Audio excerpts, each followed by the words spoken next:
নিজের মায়ের জন্য মায়া কান্না দেখাইতে পারে না, কিন্তু খালেদা জিয়ার জন্য তিনি মায়া কান্না দেখাচ্ছেন। অন্যদিকে নিজের সন্তানের চিকিৎসার টাকা চুরি করে আসছেন খালেদা জিয়ার সাথে দেখা করতে।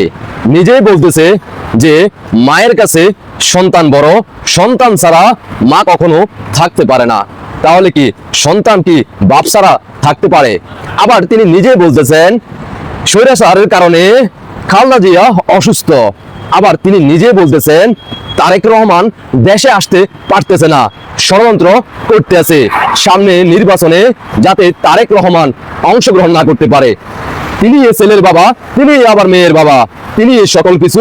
আমি কি বলবো তার মুখ থেকে শোনেন আর দেশবাসীকে একটু দেখার সুযোগ করে দেন।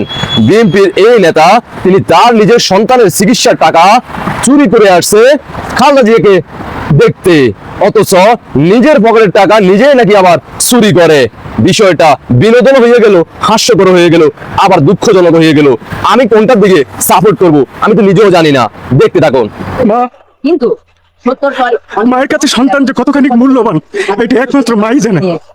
মার কাছ থেকে সন্তানকে যখনই পরবাসে যেতে হয়েছে, মা দুঃখে দুঃখে আরো শেষ হয়ে গিয়েছে। আর স্লো পয়জিং এর মাধ্যমে দেশনেত্রীকে মৃত্যুর কোলে ঠেলে দিয়েছে এই ফ্যাসিস্ট সরকার।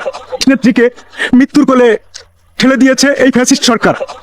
উপরে আল্লাহর অশেষ রহমতে আল্লাহ তাআলা বাঁচিয়ে রেখেছে এই ফ্যাসিস্টের হাত থেকে, এবং আল্লাহর রহমতে আমাদের নেত্রী ছিল। 5 আগস্টের পরে আমার নেত্রীর মুখে হাসি দেখে পুরো বাংলাদেশ এসেছে।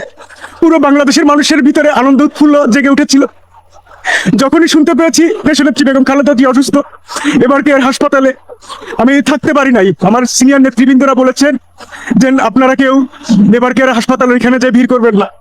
আমি থাকতে পারি নাই। আমার বাচ্চা অসুস্থ, আমার বাচ্চার কিছু ট্রিটমেন্টের টাকা ছিল, সে চুরি করে আমি চলে এসেছি এখানে শুধু একটা নজর মাকে দেখবো বলে, একটা বার শুধু মায়ের সুস্থতার কথা শুনবো বলে। আমি আর থাকতে পারি না এখানে। আমি 2 দিন ধরে এখানে নামাজ পড়ছি এবং আল্লাহর কাছে বলছি যে আল্লাহ, যে নেত্রী বাংলাদেশের জন্য, বাংলাদেশের সার্বভৌমত্বের জন্য, দেশের জন্য সবকিছুকে ত্যাগ করেছে, বিদেশে যার নাই, বাংলাদেশের মানুষকে সন্তান হিসেবে বুকে ধারণ করে এই বাংলাদেশের মাটিতে আঁকড়ে রয়েছে, সেই নেত্রীকে তুমি আল্লাহ তুমি সুস্থ করে দাও, আমাদের মাঝে ফিরিয়ে দাও। ধানের শীষের প্রতীকটা তার হাতে আরেকটা বার দেখতে চাই। আর সামনে ফেব্রুয়ারিতে নির্বাচনের ডিক্লিয়ার দিয়েছে, নির্বাচন নিয়ে ষড়যন্ত্র হচ্ছে। আমি আরেকটা জিনিস আমি আপনাদের মাধ্যমে বলতে চাই, বাংলাদেশের কোনো রাজনৈতিক ব্যক্তিদের এই 5ই আগস্টের পরে কিন্তু লাভবান হয় না, এরা ক্ষতিগ্রস্ত হয়েছে। একমাত্র ইউনূস সরকারের লাভ হয়েছে। আমি মনে করি যে তারেক রহমান ওই বাংলাদেশ আসতে পারছে না, এর পিছনে গভীর একটা ষড়যন্ত্র রয়েছে। বাংলাদেশে তারেক রহমানের নির্বাচনে যাতে অ্যাটেন্ড করতে না পারে এর জন্য ষড়যন্ত্র হচ্ছে। দেশ নেত্রীর সুস্থতা খবর পাচ্ছি না, এর পিছনে ষড়যন্ত্র আছে। আমার মা এখানে শুয়ে আছে, জানি না কি খবর আছে। কিন্তু আমি পরিষ্কার ভাষায় বলতে চাই, আপনারা আমাদের কাছে এমন কিছু সংবাদ দেন, আমাদেরকে এমন কিছু একটু দেখান যাতে আমরা একটু স্বস্তি পাই, আমাদের মনে শান্তি পাই। এখানে বিভিন্ন জেলা থেকে, বিভিন্ন ইউনিট থেকে অনেক লোক আসছে, শুধু মনে টেনে আসছে, মায়ের সন্তান হিসেবে চলে আসছে মায়ের সুস্থতার জন্য। আমি আপনাদের কাছে এবং দেশবাসী সবার কাছে দোয়া চাই, দেশ নেত্রী বেগম খালেদা জিয়া যেন সুস্থ হয়ে যায়, দেশ নায়ক তারেক রহমান যেন মায়ের কোলে মাথা রাখতে পারে। আপনারা একটু দোয়া করেন।